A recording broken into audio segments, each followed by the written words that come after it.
Academic writing in general, and argumentative academic writing in particular, requires us to write compelling introductions and conclusions that make particular rhetorical moves.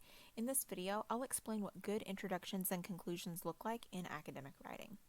To aid us in thinking about introductions and conclusions, let's consider this visualization, where the introduction is represented by an inverted triangle, and the conclusion is represented by a triangle with its base at the bottom.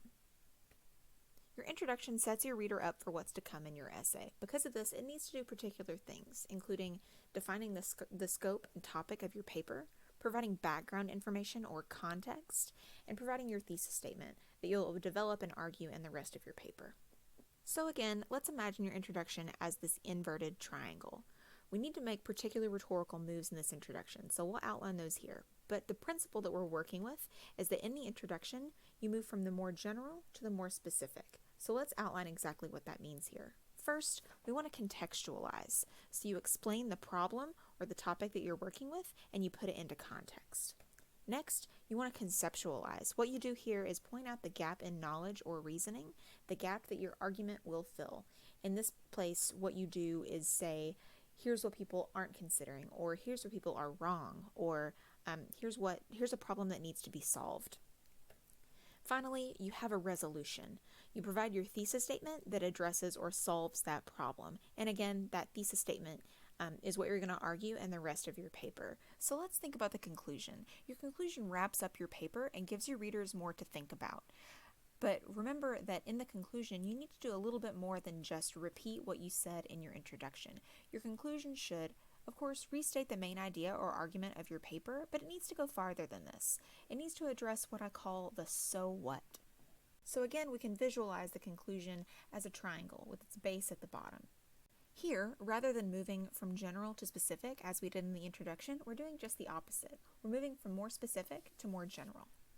So if we begin with the more specific, we should begin our conclusion by restating the central focus of the paper. So don't just repeat what you said in your introduction. You've done a lot of work since then in the body paragraphs of your paper. You want to take this moment to culminate your thinking with a bit more nuance. So you repeat what your focus is, but in light of what you've just argued in your paper. Next, you want to ask, so what? So when I say so what, I'm asking you to consider the significance of what you've just argued, the significance of the topic.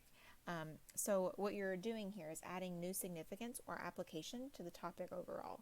So this is also the moment where you'll consider calling for more research, or different research, or a different kind of inquiry. So again, this visualization should help us to conceptualize how we should write an introduction and a conclusion for academic writing.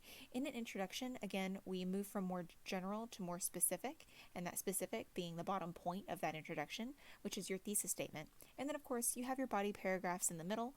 That's represented in this visualization as just a small box, because we know that those body paragraphs are taking up the bulk of your paper, but they can also look a lot of different ways. And then, of course, you wrap up your paper with a conclusion, where you begin with the more specific, restating what your argument was, and then you move to the more general, where you're asking, so what?